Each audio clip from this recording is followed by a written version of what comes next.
Well, I just had my Winnie the Pooh Blood and Honey Cherry Popped, and it feels so good.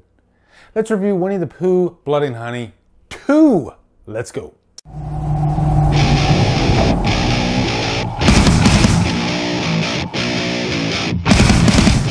Winnie the Pooh Blood and Honey 2 stars Scott Chambers, Tallulah Evans, Ryan Oliva, and is directed by Rise Frake Waterfield. What's up, guys? Welcome to a brand new 2024 review. I saw all the buzz about the new Winnie the Pooh movie, and that it, for a moment there, had 100% on Rotten Tomatoes. I knew that wasn't going to last. It only had a few reviews.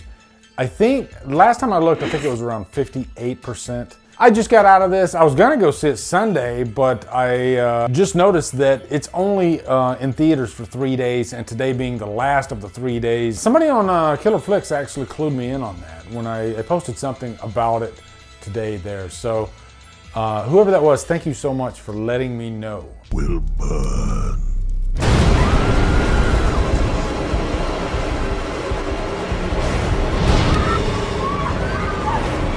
Let me just give you my backstory with Winnie the Pooh Blood and Honey. I really have none. I mean, I know of the first movie. I heard tale of how bad it was, and I just never really gave it a chance. I'm not against watching bad, like so bad they're good movies, or just so bad they're bad movies. I've had my share, Crow Wicked Prayer, but it's not like I'm gonna go out of my way to watch them unless it's like, oh my God, you gotta see how silly this is. And maybe it was that silly. And after seeing this movie, I do have some really interesting thoughts about this.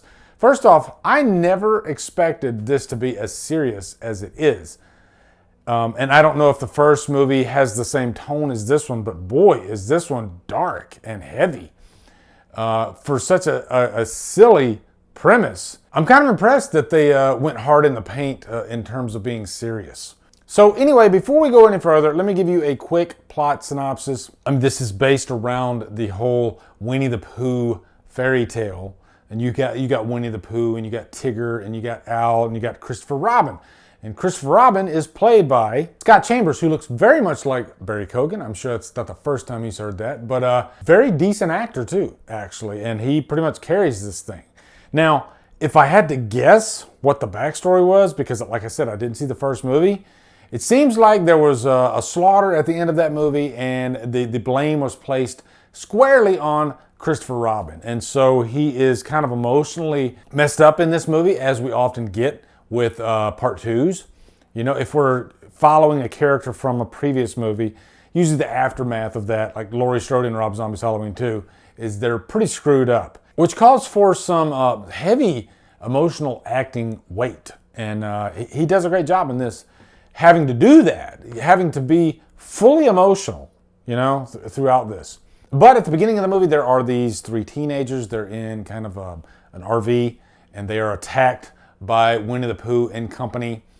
And it's brutal and very dark. Like dark like you can't see it. And I'd say most of the nighttime scenes in the forest are very, very dark. And you're kind of squinting your eyes trying to figure out what's going on, which is kind of a shame because the kills, I would have liked the brightness, you know, maybe turned up just a little bit, you know. I could still make out what was going on, but yeah. But that kind of sets into motion the panic in the town. And of course, most people that are attacked do not live to tell the tale of Winnie the Pooh and his partners in horror crime. Now, one thing I do like about this movie is how it explains why we have these killer creatures. There was this scientist who was doing these experiments. One of the characters who turns into Winnie the Pooh was Christopher Robin's friend when he was a child. So there's this guilt of that. You know, imagine turning into this creature with this superhuman strength,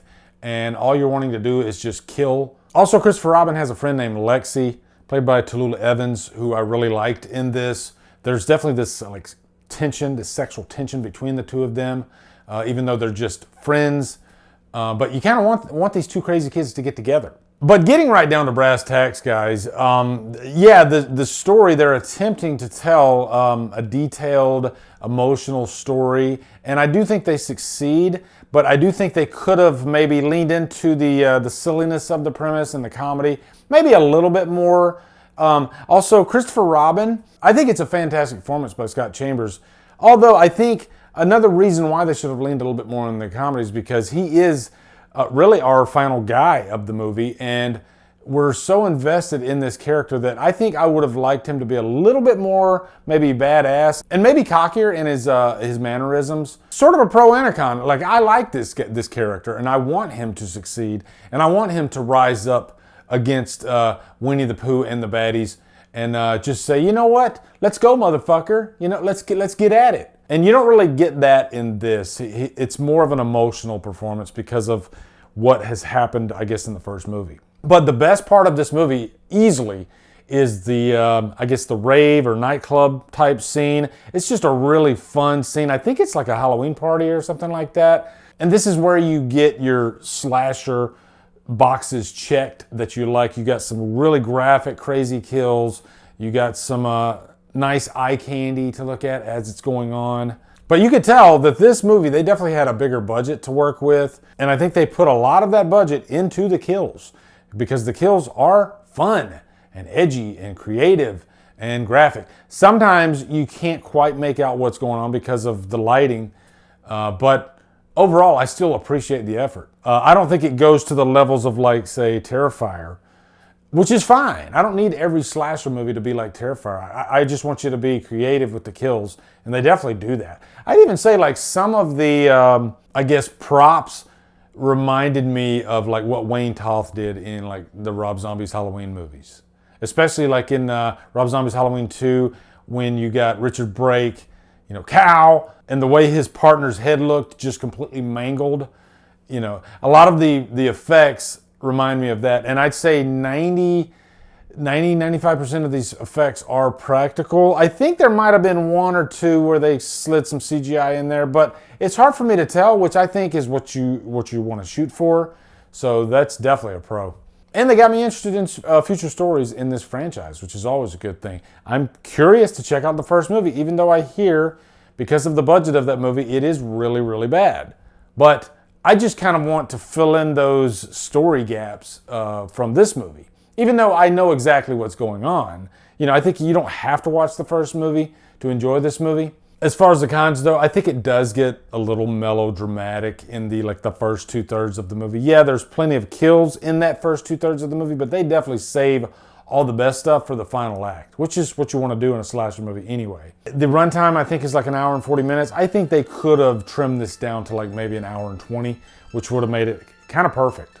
But overall, I'm definitely giving this like a, you know what, for the kills, I'll give it a low purchase worthy. And I'd highly recommend you guys check it out. I don't know when this comes to VOD. Today's the last day you could check it out in theaters. So hopefully it comes soon. I think I heard some kind of rumor that maybe in October. Maybe you guys will let me know in the comments. But yeah, looking forward to hearing your thoughts on Winnie the Pooh, Blood and Honey 2. Let me know what you guys think. Also, be sure to come over to Killer Flicks, where we talk horror all day and every day. And on Fridays, Rudy Free for Fridays. Follow my Drumdums on my socials. Support me on Patreon. Buy me coffee. You know, guys, thank you so much for watching. Have a good day. Drumdum out.